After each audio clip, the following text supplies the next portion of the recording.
obrigado, Senhor. Nós queremos te agradecer, Senhor, pela tua graça, pelo teu dom, Senhor. Nós de fato não merecíamos. Reconhecemos que vem de ti, é dom de Deus. Muito obrigado, Senhor. Nós somos o que somos mediante a tua graça que nos alcançou, Senhor. Nós queremos expressar a nossa gratidão a ti. Fica à vontade, meu amado, minha amada, para se render ao Senhor em oração nesse momento, que você possa consagrar o seu dia a Ele, expressar a tua gratidão por todos os benefícios que Ele nos tem dado.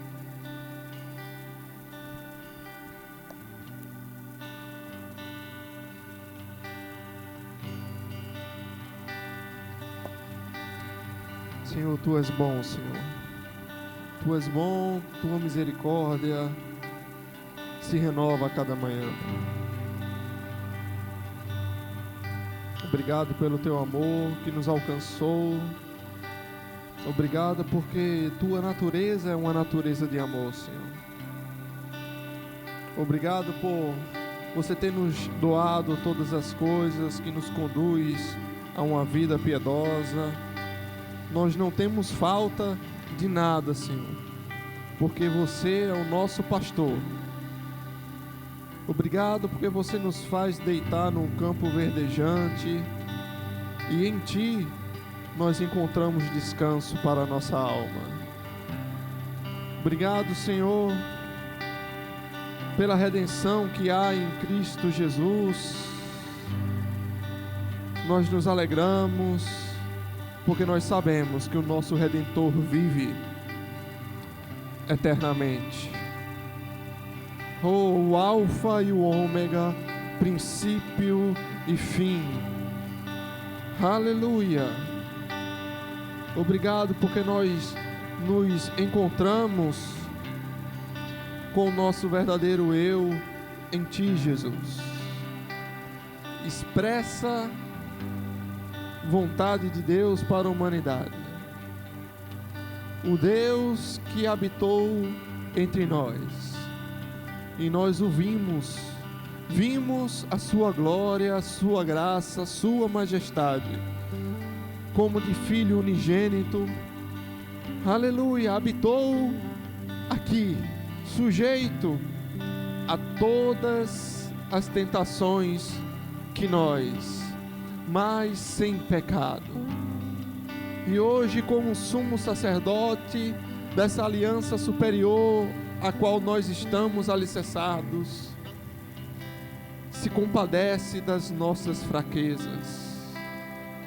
Aleluia. O Senhor nos entende e nos convida para andar de forma excelente. Não lança em nosso rosto o nosso erro, mas nos convida a andar em novidade de vida. Uma vida diferente que agrada a Deus. Aleluia, deixando as coisas que para trás ficaram, nós devemos prosseguir para o alvo. Eu te agradeço, Espírito Santo, pelo teu ministério que nos capacita para essa boa obra, para vivermos de maneira digna do nosso chamamento. Em nome de Jesus, quero te agradecer, Senhor, por essa manhã, pelos irmãos, pelas irmãs que vieram prestar o seu culto a Ti. Que eles possam sair nessa manhã debaixo da Tua bênção e detentores da Tua palavra para praticar e colher o fruto da prática, da obediência a Ti. Em nome de Jesus, amém. Você pode sentar. Obrigado ao grupo de louvor. Bom dia, que a graça e a paz do nosso Senhor Jesus Cristo esteja sempre convosco. Amém, irmãos? Deus é bom demais, irmão.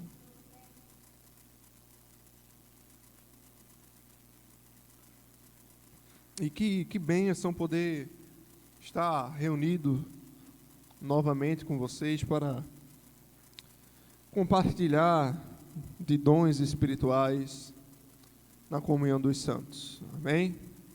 A palavra do Senhor nos alegra, é o motivo da nossa alegria.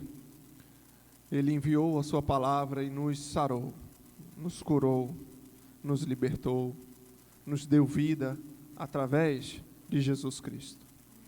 Amém? Por isso nós nos alegramos, irmãos, porque nós estamos reunidos aqui nessa manhã, em nome de Jesus.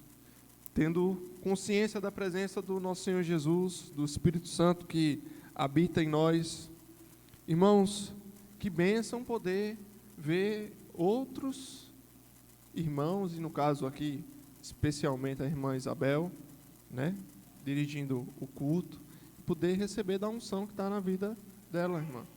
É uma bênção a gente poder ver que os nossos irmãos estão avançando em Deus, viu? Continue firme, forte. Ontem à noite, para os jovens que foram para a Zona Norte, também puderam, para quem estava ligado, né, ver algo muito, muito bonito de se ver. Né? Eu sempre vi aquele rapaz, aquele jovem, servindo na igreja, na mídia, né, filmando lá os cultos, e das vezes que eu vou em Zona Norte, ele sempre está lá filmando e servindo ao Senhor. E ontem foi dada a oportunidade para ele ministrar dízimos e oferta, e a gente pôde ver, conhecer um pouco daquilo que Deus está fazendo na vida dele. A gente conhecia o que ele estava fazendo na igreja, mas eu não sabia o que Deus estava fazendo na vida dele, até ele abrir a boca e ministrar um pouco sobre dízimos e ofertas. E sabe, irmãos, a gente percebe, não querendo ser, né, além do que convém eu ser, mas a gente já está na igreja há um bom tempo, né? E a gente percebe quando uma pessoa ainda é inexperiente em falar em público, em transmitir alguma mensagem, mas isso não impede o fluir da unção de Deus. Sabe, você pode realmente ser uma pessoa tímida mesmo, né? Ou, né, eu prefiro usar reservado, né? Você pode ser uma pessoa reservada, muito na sua, introspectiva, mas Deus não vê a tua limitação. Ele tem uma graça para fazer você cumprir o chamado que Ele mesmo te chamou, Ele mesmo te capacitou, Ele mesmo te inspira e Ele te capacita para essa boa obra. E ontem de noite e hoje de manhã, olha que agradável surpresa, não é? A gente vê aí pessoas que estão no nosso meio e que Deus está fazendo algo em suas vidas, né? Um dia você vai ter a oportunidade de estar aqui também, né? Alguns poucos amém, mas eu creio, irmão, que um dia vai chegar a tua hora e com certeza nós, como igreja, como família, nós vamos nos alegrar em ver você também falando da palavra com propriedade de quem pratica a palavra. Amém? Glória a Deus. Então nós vamos dar continuidade aqui ao estudo que nós estamos fazendo, né? 2 domingos passados nós iniciamos um estudo sobre fé, esperança e amor. Estamos em fé, concluímos, né, o versículo 1 do capítulo 11 de Hebreus. Você quer abrir lá para a gente reler? Hebreus 11, 1. A gente estudou esse versículo, que diz que a fé é a certeza das coisas que se esperam, a convicção de fatos que se não veem. E a gente deu ênfase a 2 palavras aqui desse versículo. Espero que você consiga se lembrar. A fé é uma certeza e uma convicção, né? Então nós vimos no grego, né, hipóstase e elencos, vimos o que isso significa e como na prática, irmãos, a gente está alicerçado, a nossa vida está alicerçado, está fundamentado em algo que não é falso. É algo que é verdadeiro, algo que realmente existe, algo que te dá segurança. Você pode ter segurança em viver pela fé. Não precisa você ficar vacilante, não precisa você ficar com medo de viver pela fé. Porque viver pela fé é mais seguro do que não viver pela fé. Né? A fé, ela é essa substância que nos assegura que aquilo que mesmo a gente não vendo existe. Não é? Eu, e creio que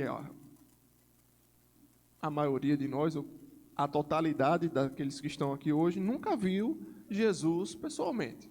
A não ser que Jesus tenha aparecido para você, você não viu Jesus. Mas você crê que Ele existe. Amém, irmãos? Eu nunca vi Deus. Mas pela fé eu consigo reconhecer Deus agindo aqui. Né? E pela fé eu consigo reconhecer, isso foi Deus. Foi Deus que fez isso. Né? Quando eu olho as coisas que foram criadas por Deus, eu reconheço que foi por Ele criado pela fé. Aquele que não tem esse fundamento, acha que foi a aleatoriedade do universo que criou as coisas do jeito que são. Eu tenho uma certeza, irmãos, uma convicção tão forte e tão plena como a gente vai concluir de ver. A gente vai ver 3 princípios de fé hoje. Para concluir fé, e semana que vem a outra, porque semana que vem o Guilherme vai estar aqui mais uma vez, um homem de Deus. Mas na próxima oportunidade a gente vai começar a falar de esperança. Qualquer coisa, se hoje der tempo, a gente vai ainda linkar um pouco sobre fé e esperança, porque existem alguns versículos que falam de fé e de esperança no mesmo versículo, né? Mas, irmãos, eu tenho uma convicção tão forte de que foi realmente Deus que criou. Eu não consigo olhar para a vida de Sofia, a minha filha de 1 mês e meio, vai fazer ainda 2 meses, eu não consigo achar que aquilo ali foi assim, foi por sorte, irmão. E olha que durante a faculdade, nas cadeiras de neuroanatomia, nas cadeiras mais de saúde, né, que eu paguei na faculdade, eu tinha um professor que ele sempre falava sobre desenvolvimento cognitivo e etc. E eu ficava pensando, rapaz, a pessoa nascer sadia é um milagre. Porque é tanta coisa que pode acontecer durante a gestação para você nascer troncho, que você nascer sadio, só Deus mesmo, irmão. Só Deus mesmo. E engraçado que certa vez ele mesmo disse, olha, é um milagre a gente nascer sadio, né? Eu falei, eu estava pensando nisso também. E até nessas horas, quem tem fé glorifica a Deus. E quem não tem fé se insurge contra Deus. E isso não é bom, né? Não é conveniente que as coisas sejam assim. Amém, irmãos? Aleluia. Então, eu vou fazer aqui uma leitura para recapitular o que nós vimos até aqui. Né? Como nós vimos, a fé não é limitada pelo tempo. Amém? Então, a relação entre fé e tempo é uma relação que não exclui uma a outra. Você pode andar em fé e estar pela fé durante muito tempo, sem esmorecer na fé e sem que a sua fé não seja confirmada. Um exemplo que a gente pode ver é Romanos capítulo 4, que fala de Abraão, nosso pai na fé. Ele passou um certo tempo para alcançar a promessa, correto? Mas ele não esmoreceu na fé. Pela fé ele se fortificava a ele mesmo, crendo na promessa. Então a fé é um estilo de vida em que a gente não necessariamente fica ligado ao tempo. Muito pelo contrário, muitas vezes, para você guardar a sua fé, você vai ter que desconsiderar esse elemento. Você é salvo, Você recebeu, Deus falou com você, você recebeu, mas não se manifestou ainda por uma questão de tempo. Mas você já tem aquilo que você pediu. Né? O Senhor Jesus, ele não ia mentir para nós. Amém? Deus não mente, irmão. Deus é verdadeiro. Se o Senhor Jesus disse que se a gente pedisse alguma coisa em nome dele, crendo que a gente recebeu, assim seria conosco, assim será com aquele que crê no seu coração e receber. Amém? Então, relaxa, guarda o teu coração e não se atenta exclusivamente para o tempo. Pode demorar e pode ser rápido. Mas se demorar ou se for rápido, isso não vai confirmar ou negar a palavra que você está crendo. A palavra que você está crendo, amém? Eu estou falando da Bíblia mesmo. Se você está crendo na palavra, ela é a verdade. Amém? Muito pelo contrário, né? O tempo não é limitante da fé, mas a fé é capaz de romper o tempo e manifestar no presente aquilo que só existe no reino do Espírito e que não é visível naturalmente. A fé é a prova substancial do que não se vê. A fé é a prova substancial do que não se vê. E fazendo uma comparação, né, com o mundo jurídico, né, a gente tem um Código de Processo Penal, e eu estava estudando esses dias, sobre materialidade da prova, né? E o Código de Processo Penal diz que a prova da materialidade de um crime é substancial quando não há dúvidas da prova. Então, até quando não se tem uma confirmação daquela materialidade de um crime, a pessoa é considerada inocente. Até para o Ministério Público abrir uma investigação, ele tem que ter uma certa materialidade daquilo dali. Ele não pode abrir uma investigação contra alguém sem ter um mínimo de dúvida sobre a inocência da pessoa. Então, irmãos, se, para a gente fazer aqui um comparativo rápido, se para alguém ser condenado ou ser inocentado, amém? Tem que ter materialidade do ilícito ou da justificação da pessoa. No reino do Espírito é bem parecido também. Muito parecido. A fé é o requisito substancial da materialidade do fato. Alguém pode ser condenado ou inocentado quando a coisa não existe contra ele, quando a acusação não se mostra verdadeira. E a gente pode receber ou deixar de receber quando a materialidade daquilo que a gente está pedindo existe ou não. A materialidade é a fé. Eu quero que você entenda que a fé ela é tão importante para a gente e tão importante para aquilo que a gente almeja em Deus, quanto uma acusação que alguém faz contra mim. Se alguém me acusa, eu vou querer que ela prove daquilo que ela está me acusando. Cadê os elementos que provam aquilo que você está me acusando? Da mesma forma, irmão, a tua fé é o elemento que prova que você está crendo. Então, é muito gratificante saber que Deus não me pede uma prova que eu não posso entregar a Ele. Qual é a prova que eu posso dar a Deus de que eu acredito que Ele existe, que Ele é meu Pai? Ele mesmo me deu essa prova no meu coração. A convicção de que Ele realmente é meu Pai, que Ele existe. A fé é essa materialidade, é a prova. Amém, irmãos? Mas a fé não é algo abstrato. A fé é algo que realmente existe e você manifesta fé. Você está aqui? Você está entendendo ou eu estou falando muito difícil? Estou falando difícil? Mais ou menos, é? Pode dizer que eu quero deixar bem explicadinho. Se eu estiver falando difícil, você diz que eu troco as palavras aqui. Irmão, a fé realmente é aquilo que existe. A gente é uma prova incontestável do que existe.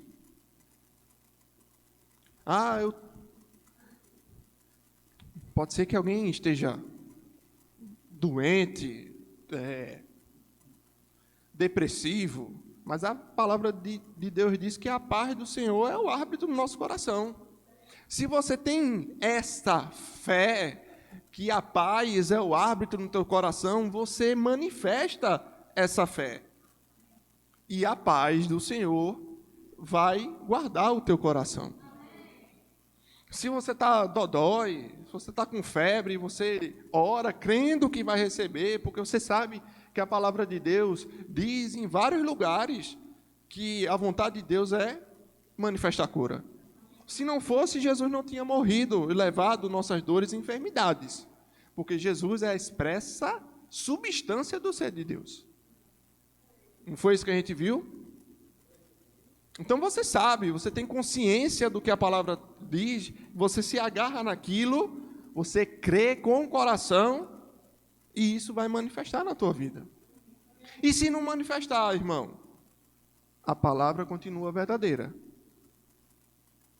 A palavra continua verdadeira. Porque ela é uma prova substancial daquilo que realmente existe, daquilo que é verdade, porque a palavra está dizendo. E, tendo consciência disso, a gente passa a ver as adversidades da vida de uma forma diferente. A gente passa a diminuir o crédito que muitas vezes a gente dá às adversidades. A adversidade vai ser muito alta, muito grande, quando você fizer que ela fique muito grande. Porque quando você muda a perspectiva e você para de olhar para a adversidade e passa a olhar para Deus, você vai ver que você tem um Deus grande. Essa é a diferença, irmãos, daquele que tem uma esperança e daquele que não tem esperança nenhuma, irmão. Porque a nossa esperança, baseada pela fé que nós temos em Deus, é que mesmo que a gente passe por adversidades, nós não vamos ser derrotados. Nós podemos ser afligidos, mas nós não vamos morrer por causa disso, irmãos. Eu posso passar por aperreio na minha vida, mas eu tenho um bom ânimo. E mesmo que eu morra, eu viverei. Essa é uma diferença, irmãos. Tem gente que não consegue ver um palmo à frente de si mesmo. Só vê o que está acontecendo. Não consegue ver que existe algo que não se vê.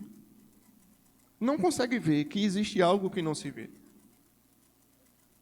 Você pegou esse mistério aí? Você tem que começar a ver as coisas que não se vê. No teu dia a dia, pela fé, da mesma forma que eu dependo desse óculos para ver o seu rosto, se você está dormindo aí. Da mesma forma, você também tem um óculos que é a fé. Quando você bota o óculos da fé, você vê coisas que você não estava vendo. Você vê Deus agindo por trás de algumas situações e você reconhece, pela fé, Deus está comigo. Eu estou passando por uma dificuldade, mas Deus está comigo. Ó Deus aqui, ó. Aonde? Isso é coincidência. Não é coincidência, não. Isso é Deus cuidando de mim. Amém? Aleluia. Da mesma forma que um fato incontestável pode condenar ou inocentar alguém, a tua fé te justifica diante de Deus. Amém? É a prova substancial daquilo que você crê. No reino de Deus chamamos de fé esse requisito da materialidade que prova que aquilo que não vemos existe. E essa realidade, tão comprovadamente no nosso coração, incide no mundo natural, alterando cenários, adequando o natural ao espiritual. Né? A gente já leu essa base que a gente tem de entendermos, irmãos, que tudo que existe só existe porque tem uma realidade invisível que sustenta aquilo que se vê. Amém?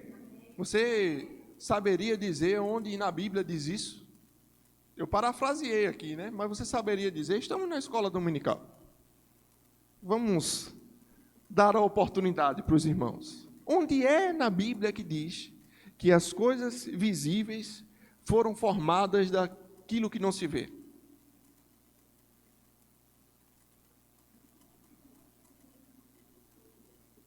A gente leu isso tanto domingo passado quanto no domingo retrasado. Você estava aqui? Hebreus. Aleluia. Amém, irmãos? Irmão, não é preciso. Parabéns, Gabriel, né? Acertou. Está lá em Hebreus, capítulo 11. A gente leu o 1, o 2 e o 3 também. Lemos o versículo 3. E eu sei que li porque eu assisti as ministrações ontem e hoje,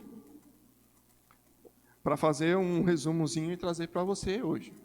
Irmãos, não precisa você saber exatamente onde está. Amém? Muitas vezes eu sei do versículo e eu tenho que procurar. Eu jogo no Google o versículo e ele diz lá, está em tal canto, tal canto. Eu sou meio ruim de decorar capítulo e versículo. Mas eu tento me agarrar à mensagem da palavra. Amém? Deus lhe abençoe que você guarde o lugarzinho onde está o versículo. Né? Antes de eu ter essa Bíblia aqui, eu tinha uma Bíblia aqui lá, eu rasgou 1 Timóteo, né? Foi 1 Timóteo e rasgou. Ele rasgou uns 2 livros do Novo Testamento, que eu sabia até o lado da minha Bíblia que estava o versículo que eu estava procurando. Eu sabia se estava no lado na sua direita ou na minha direita. Eu sabia se estava pintado de amarelo ou de vermelho, que eu pinto com lápis de cor. Irmãos, da mesma forma você tem que conhecer a sua palavra, a sua Bíblia. Né? E aí eu faço um apelo. Eu sei que hoje em dia, olha, eu estou aqui com um dispositivo eletrônico aqui para me ajudar. Eu faço um apelo a você. Quando vir, diz para a igreja, traga a sua Bíblia.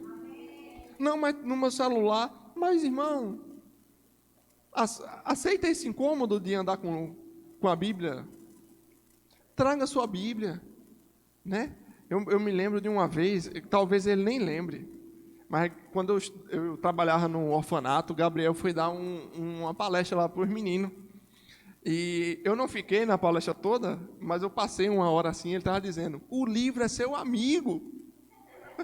Não sei se tu lembra, mas ele dizendo para os meninos, o livro é seu amigo. Irmão, a Bíblia é sua amiga. Né? Ame a palavra de Deus. Né? Não é apenas um livro. Para quem tem fé, é Deus falando com você.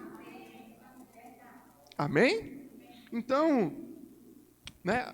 Amém, né? Vamos ler lá, Hebreus capítulo 11, versículo 3, diz assim, pela fé, entendemos que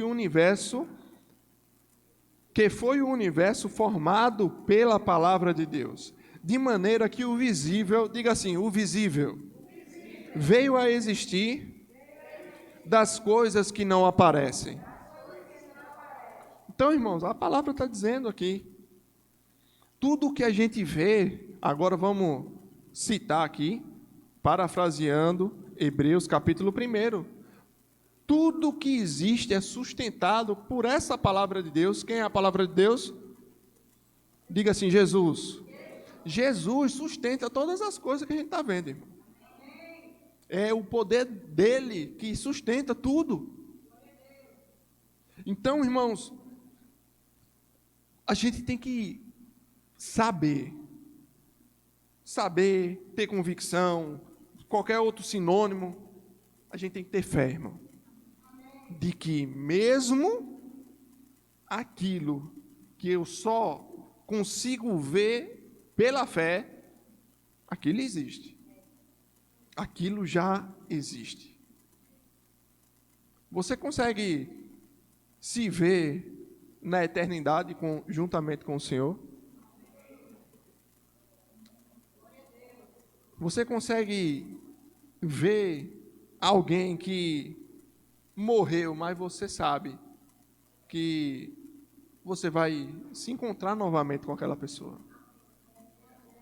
Muitas vezes um parente seu vai partir, mas vai partir para o Senhor. E você sabe, um dia nós vamos nos reencontrar. Ah, mas não é só... isso é algo que consola, assim, é só um afago emocional para alguém que está sofrendo a perda de um ente querido. Não é isso.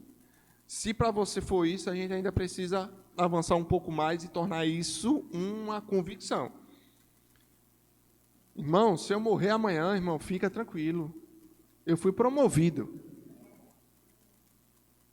Porque, como o apóstolo Paulo disse, é melhor estar com o Senhor. É muito melhor estar com o Senhor. Não tem medo não, irmão. Não, Deus não sabe porque eu estou falando isso. Aleluia. Os irmãos vão ficar com medo. Eita, alguém vai morrer. Todo dia alguém morre, irmão. Todo dia. A questão é que alguns têm esperança e outros não têm esperança. Não é isso? Que o apóstolo fala, o apóstolo Paulo fala. Apóstolo Paulo não existe, né?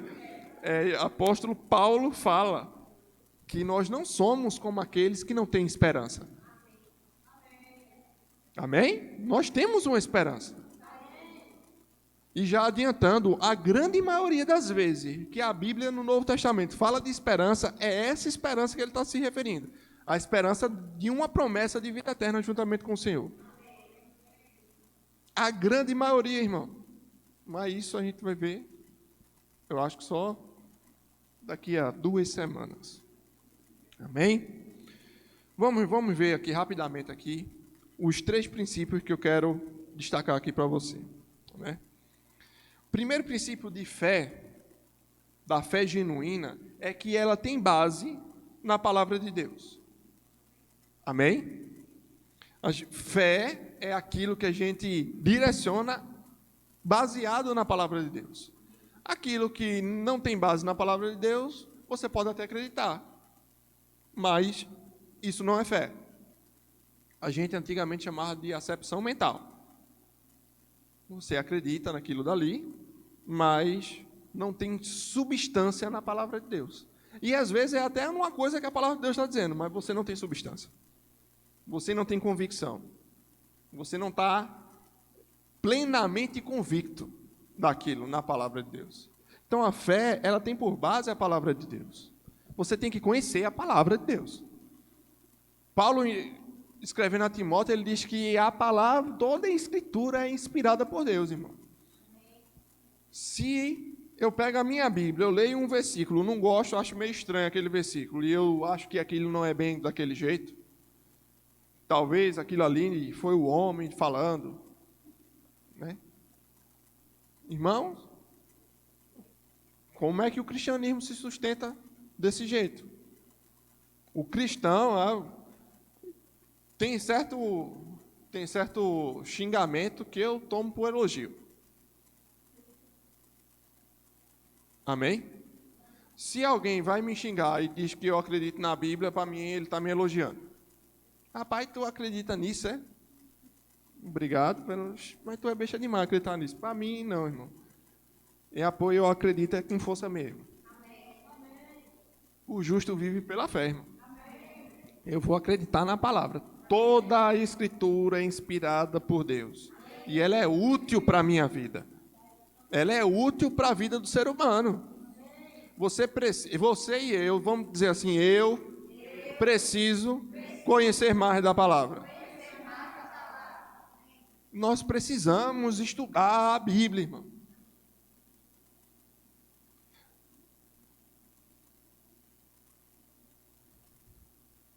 Vamos ser sinceros. Alguém não gosta de ler aqui? Alguém que está aqui nessa manhã não gosta de ler? Irmão Mauro, na sinceridade, glória a Deus, irmão. Não é motivo de vergonha, mas é motivo, irmão, da gente refletir. Muitas vezes a gente pede para Deus falar com a gente, mas a Bíblia é Deus falando com a gente. A possibilidade de você entrar em contato com o que Deus fala contigo através da leitura é muito maior do que você estar dirigindo e Deus falar. De Lucas,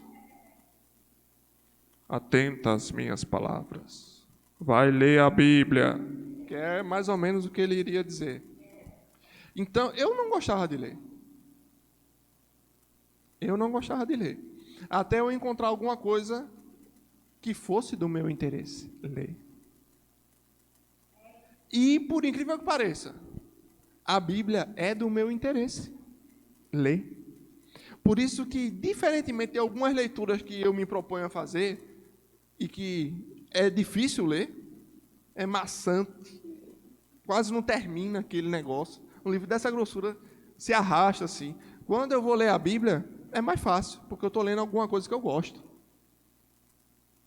Se eu for ler linguagem de programação, irmão, aquilo ali vai ser o terrorismo. Aquilo é horrível, mas tem quem gosta. Para quem gosta, se diverte, né? Eu não gosto, mas tem quem gosta. Glória a Deus pela tua vida, né? Vicentão aí, que gosta. Você está entendendo? Mas a Bíblia, o cristão, por coerência, tem que gostar, irmão. É Deus falando contigo. Aprenda a sua palavra e leia a sua Bíblia. Você vai ver que você vai gostar de ler a Bíblia. Eu me lembro, antes de me converter, eu comecei a ler a Bíblia pelo começo. Gênesis. Quando eu cheguei em Deuteronômio, eu achei as coisas um tanto quanto estranhas. Quando chegou em Levítico, piorou.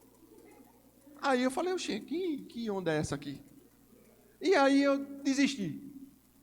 Mas depois que eu tive um encontro com Jesus, e eu voltei a ler aqueles mesmos textos, o Jesus que eu me encontrei me explicava aqueles textos.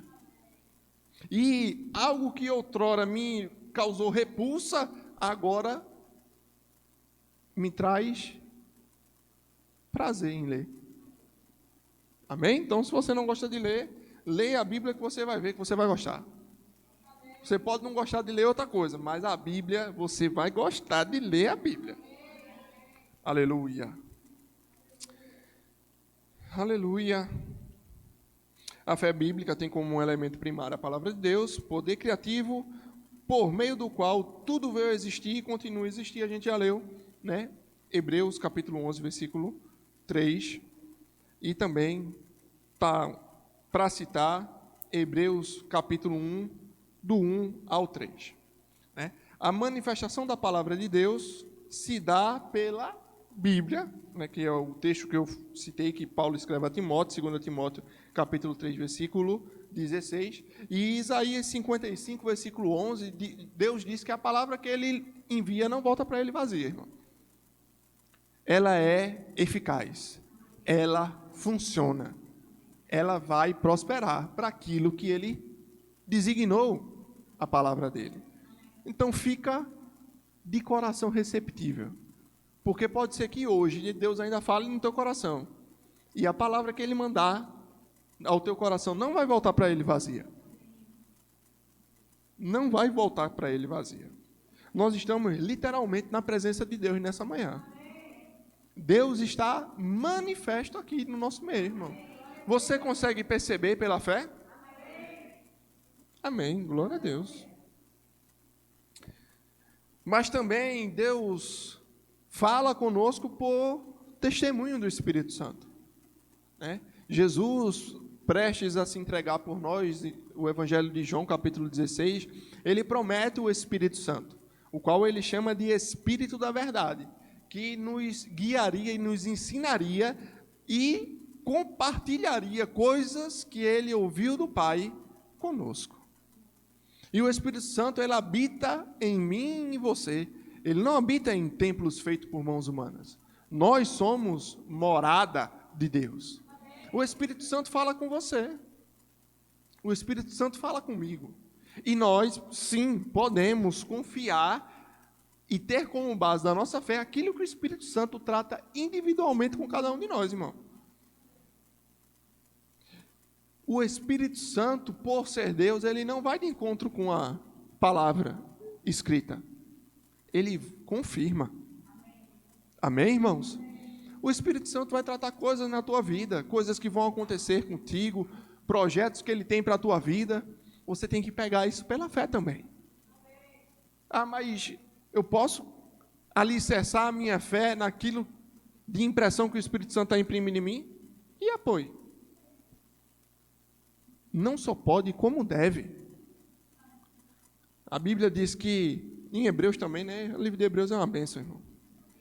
Ele diz que, se ouvirdes a voz do Senhor, não endureçais o vosso coração.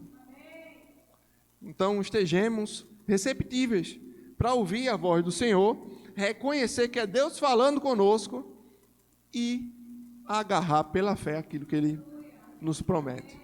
Tem promessa que Deus tem para você que você não vai achar aqui na Bíblia. Deus pode te prometer que essa tribulação que você está passando é leve e momentânea. Você pode ler na Bíblia. Mas Deus pode te prometer algo muito mais específico e tratar no teu coração. Algo muito mais específico que vai resolver a tua bronca especificamente da terça-feira.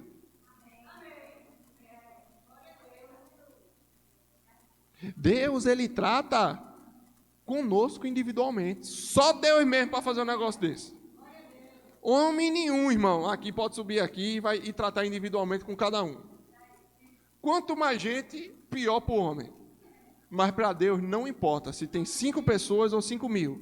Deus trata individualmente com cada uma. Esse é o Deus a qual nós servimos, irmãos. Ele sonda o nosso coração. Ele conhece as palavras que a gente vai proferir, mesmo antes de nós pensarmos nela. Deus já sabe, porque Ele está fora do tempo. Tempo é criação de Deus, irmãos. Deus criou o tempo quando disse haja luz. E Deus foi o primeiro a contar o tempo. Primeiro dia, segundo dia, terceiro dia, quarto dia, quinto dia, sexto dia, sétimo dia. Ele contou o tempo. Amém, irmãos? Então, baseia a tua fé na palavra de Deus. Tanto naquilo que você lê na Bíblia, quanto naquilo que o Espírito Santo imprime dentro do teu coração. E você vai ter certeza que é o Espírito Santo, porque o Espírito Santo não contradiz a Bíblia. Amém? Segundo princípio é crer com o coração.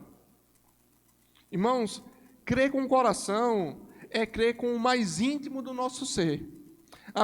A convicção que provém da fé requer que você esteja plenamente preenchido por essa verdade. Vamos ler lá Romanos capítulo 4. Vamos ver o que Paulo fala sobre o nosso pai da fé. Amém? Abraão. Romanos capítulo 4, versículo 19. 19 até o 21. Vamos ler do 18 para você já ter uma pequena introdução sobre esperança. Amém? Vamos ler do 17. Vamos ler do 17. Diz assim: como está escrito, por pai de muitas nações te constituí, perante aquele no qual creu, o Deus que vivifica os mortos e chama a existência as coisas que não existem. Quem é que chama a existência as coisas que não existem? Deus. Diga assim, é Deus que chama a existência as coisas que não existem. Amém. Aí no 18 diz, Abraão, esperando contra a esperança, vê que negócio maravilhoso, né? Creu para vir a ser pai de muitas nações, segundo lhe fora dito, assim será a tua descendência. Palavra de Deus, esse assim será a tua descendência. Versículo 19. E sem enfraquecer na fé, embora levasse em conta o seu próprio corpo amortecido. Na minha versão, na minha tradução, eu penso assim: sem enfraquecer na fé, embora ele não fosse doido e soubesse que o corpo dele estava amortecido e que Sara já era de 100 anos. Irmão, fé não é um negócio que a gente vai confirmar ou não pelo raciocínio lógico. Muitas vezes, irmãos, a gente sabe que a circunstância não está a nosso favor, naturalmente falando, mas isso não é problema para a fé, porque não é problema para Deus. Né? Se Deus fosse depender de mim para fazer a vontade dele manifesta aqui na terra, ele não era Deus. Né? Deus não dependia de Abraão para ele cumprir a promessa que ele tinha feito a Abraão. Você está aqui? Então ele se fortaleceu na fé. Ele creu e sem enfraquecer na fé, versículo 19, embora levasse em conta o seu próprio corpo amortecido, sendo já de 100 anos e a idade avançada de Sara, versículo 20 diz: não duvidou por incredulidade da promessa, mas, diga assim, pela fé se fortaleceu, dando glórias a Deus. Irmão, pela fé, tanto Abraão recebeu a promessa, e pela fé também, ele, durante o tempo de espera, ele se fortaleceu. A fé, pela fé, ele recebeu, e pela fé ele se fortaleceu, até que se manifestasse o menino. Tudo pela fé. Abraão não fez nada. O que Abraão fez foi crer e se fortalecer. Porque exige de nós, irmãos, uma decisão. E aí o versículo 21 diz assim: estando plenamente convicto de que ele era poderoso para cumprir a promessa. E esse versículo 21 é uma bênção. Bênção de Jeová. Diga assim, bênção de Jeová. Você falou bênção. Não é bênção, é benção. Bênção de Jeová isso aqui, irmão. Esse versículo 21 aqui, você sabe o que é estar plenamente convicto? Plenamente. Essa palavra aqui eu estudei, só não vou me lembrar agora que eu não decorei não, a palavra não, no grego não. Plenamente convicto é estar totalmente preenchido de algo, de uma certeza. Irmão, estar plenamente convicto é estar com fé. É estar andando em fé. Abraão estava plenamente convicto. Se no outro dia ele olhasse para não tinha espelho, né? Mas se ele olhasse para o espelho e visse assim, rapaz, nasceu outra ruga em mim, aquilo não ia alterar a fé dele. Ele estava completamente persuadido e preenchido por aquilo que Deus tinha dito a respeito dele. Não tinha, irmão, nada, por pequeno que fosse, que tivesse espaço na vida de Abraão, que ele estava plenamente, não cabia dúvida. Aleluia. Você percebeu que a unção foi mais forte agora? Não cabia dúvida na vida de Abraão, não tinha espaço, porque ele estava completamente preenchido por aquela convicção. A fé preenchia tudo, irmão.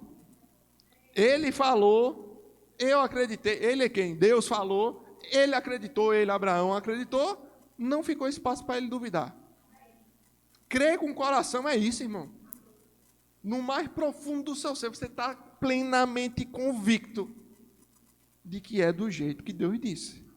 Pode passar um dia, pode passar 10 anos. Como Caleb, pode passar foi 40 anos? 40 anos esperando, irmão. Mas quando foi o dia de possuir, ele disse, rapaz, isso aí eu já possuí há 40 anos atrás, isso aí, meu. Vocês estão por fora, o velho aqui é mais enrolado que os novinhos aí. Foi o que Caleb disse. Não com essas palavras exatamente, né? Mas foi mais ou menos isso. Irmão, a convicção de Caleb era tão grande que ele já tinha possuído a terra que Deus tinha prometido para ele, que ele estava esperando, mas só por uma questão de praxe. Mas ele já tinha tomado posse daquilo que Deus prometeu para ele. No dia que ele foi espiar a terra, ele tomou conta da terra. Ele viu, é massa essa minha terra aqui. Botou o pé e disse, aonde eu botar o pé vai ser meu. Pronto. Foi desse jeito. Então, crer com o coração, muitas vezes a pessoa fala, mas como é isso, crer com o coração? Crer com o coração, vê, Abraão cria com o coração, mas levava em conta o corpo amortecido dele. Né? Não vai dar uma disfunção cognitiva, não precisa disso não, irmão. Você negar os fatos, não. Vai estar lá, a conta para pagar, a bronca para resolver, vai estar lá, mas isso não tem espaço na tua vida. Isso não vai tomar a tua paz, porque você está plenamente convicto que o Senhor é o teu pastor. Nada vai te faltar. Ah, mas está faltando, eu quero ofertar, está faltando. Estou plenamente convicto. Nada me falta. O Senhor dá semente ao que semeia. Pronto, acabou-se. Você está entendendo? E o último ponto, confessar com a boca. No segundo ponto, crer com o coração, eu só citei Romanos 4, né? Mas eu vou citar aí para você anotar e ler em casa. 2 Coríntios, capítulo 4, versículo 13. Marcos, capítulo 11, versículo 23. E vamos ler também Romanos, capítulo 10. Você já está aí com a Bíblia aberta em Romanos mesmo. A gente vai ler aqui no capítulo 10, a partir...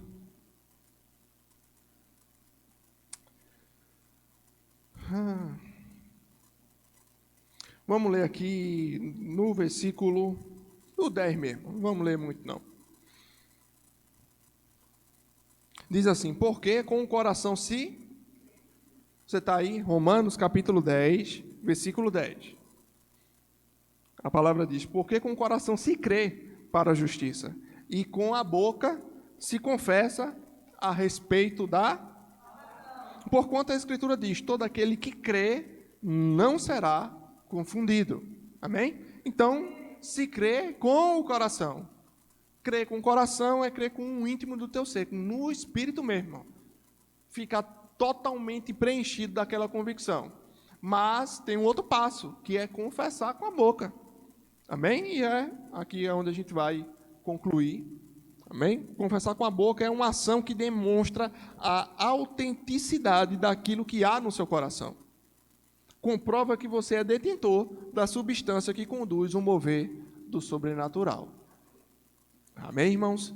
Quando eu abro a minha boca e eu digo qualquer coisa, eu demonstro aquilo que está dentro de mim. Qualquer coisa. Tem coisa, irmão, que você não sabe da outra pessoa, até o ponto que ela abrir a boca e falar. Né? É Tamires, né? Teu nome? Pronto, Tamires estava aqui domingo. Eu não sabia o nome dela. Aí eu perguntei, como é teu nome, irmã? Ela disse, Tamires. Eu não sabia. Mas quando ela disse Tamires, ela me deu uma autenticidade de algo que estava dentro dela. Tu tem dúvida que tu é Tamires? Se alguém chegar aqui e dizer assim, ó, tu não é Tamires não, teu nome é Marcela, vai ter espaço para tu duvidar que tu é Tamires?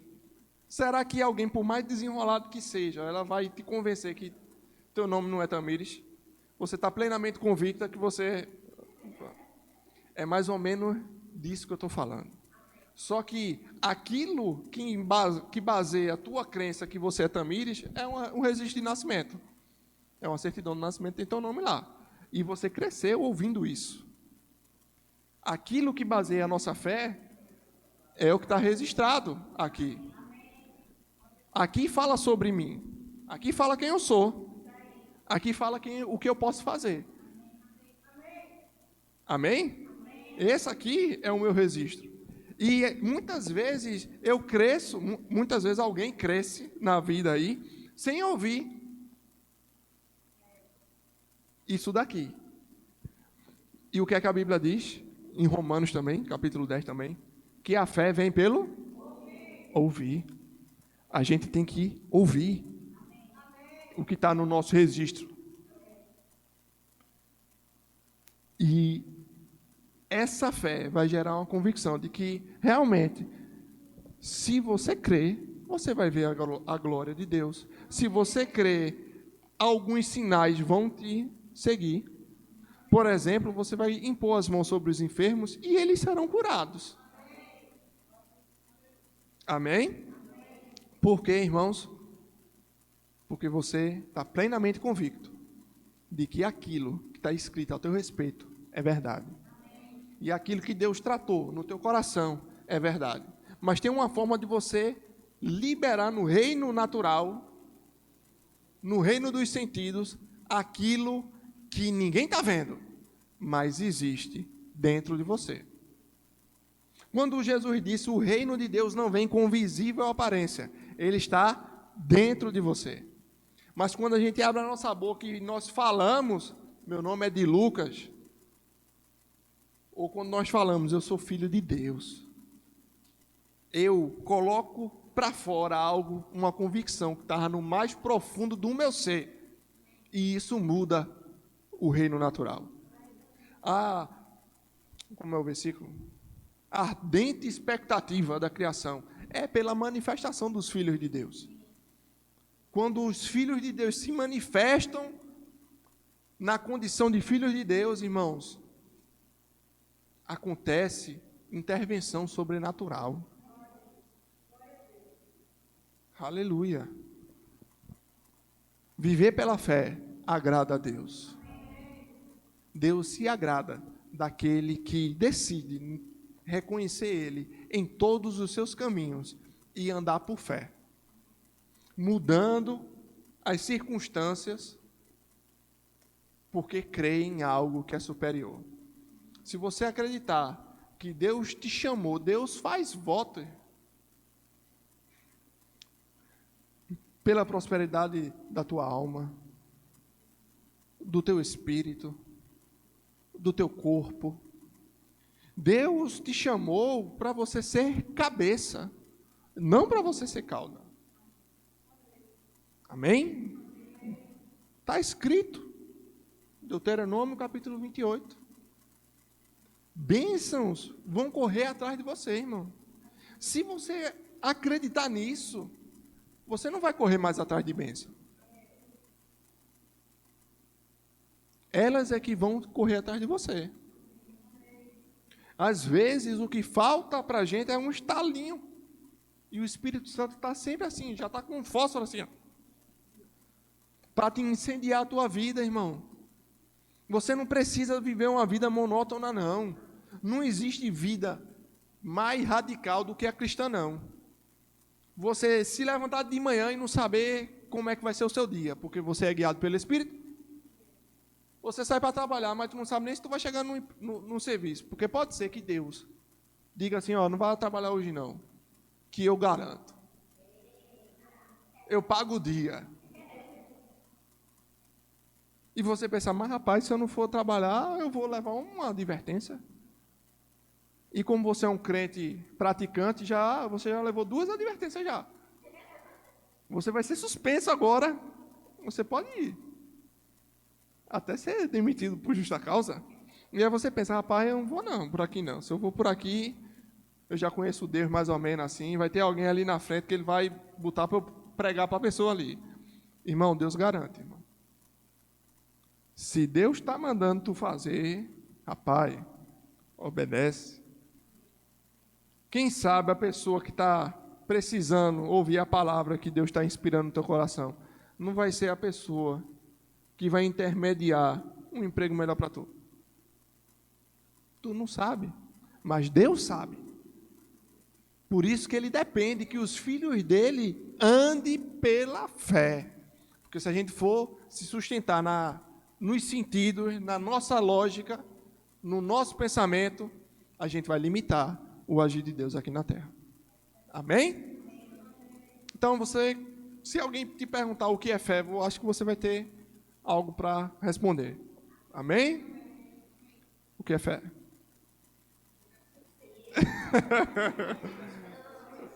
Amém, amém, irmão.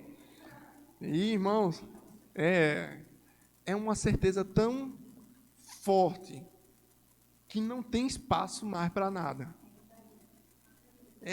Ela dá uma substância para aquilo que existe, porque já existe no reino do Espírito. Mas a gente tem que liberar isso também. A gente tem que expressar aquilo que eu estou crendo. Irmãos, cristãos a quem nós devemos muito, por expressar sua fé, perderam a cabeça. Por expressar sua fé, realmente eu creio, perderam a sua cabeça. E o que é que a Bíblia fala dessas pessoas? São heróis. São homens e mulheres virtuosos, que andaram na virtude, não só na virtude do Espírito, mas uma virtude moral de não fingir que são aquilo que eles não são, de assumir mesmo, eu acredito e ponto final. Eu posso até morrer, mas eu não vou fingir que eu sou aquilo que eu não sou. Amém, irmãos? E Deus nos convida para isso também. Quem sabe Deus não está preparando aí você para ser promovido também. Porque a gente não sabe, irmãos. A gente não sabe. Deus sabe. Deus sabe do futuro que Ele preparou para você. Quando Jesus fala com Pedro e com João, Ele fala, ó, tu vai para a espada. E tu não vai para a espada. E aí dizia que João não ia morrer. Mas não era isso que Jesus estava dizendo. E eu acho bonito porque a Bíblia, nessa passagem... Tu sabe onde está esse, assim de cabeça, essa passagem? Sim? E aí Jesus diz, olha, ele estava falando com que tipo de morte Pedro haveria de glorificar a Deus. Projeta aí, por favor, João 21, João capítulo 21, versículo 23.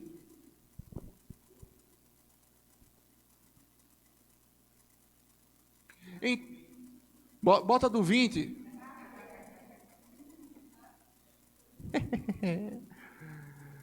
Versículo 20.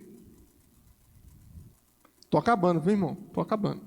Então Pedro, voltando-se, viu que também ia seguindo o discípulo a quem Jesus amava, a qual nascia se reclinava sobre o peito de Jesus, e perguntara, Senhor, quem é o traidor? Isso foi João, perguntou, né? Chegou ali, era mais chegado de Jesus, e falou, Jesus, libera esse furo aí, quem é o traidor? Aí o versículo 21 diz, vendo-o, pois, Pedro perguntou, e a esse?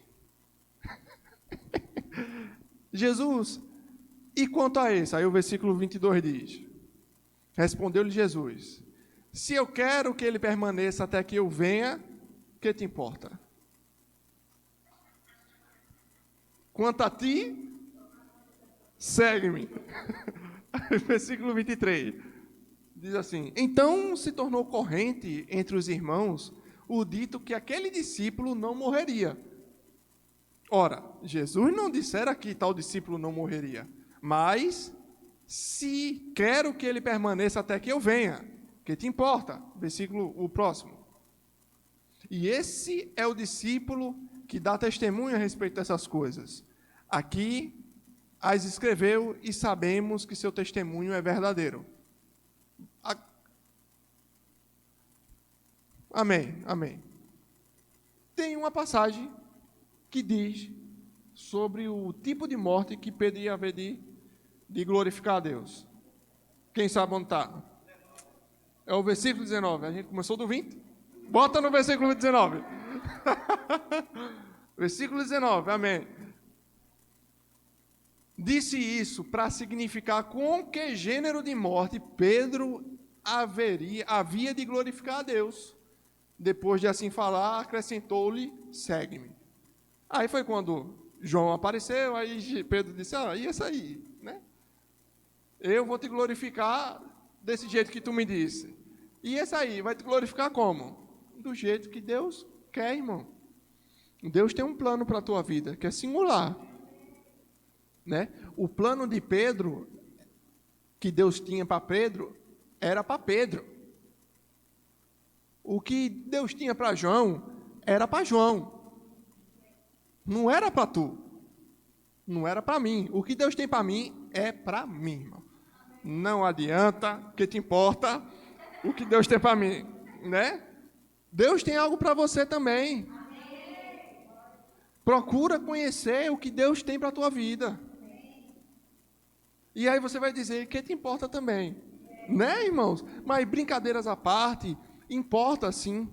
Importa para você que eu cumpra o que Deus tem para a minha vida. Porque eu cumprindo o que Deus tem para a minha vida, Deus te abençoa. Se eu não cumpro o que Deus tem para a minha vida, eu impeço a bênção que Deus tem preparado para você de chegar em você, vê? Ai de mim, se não pregar a palavra. Amém, irmãos? Vamos ficar de pé, né? Glória a Deus.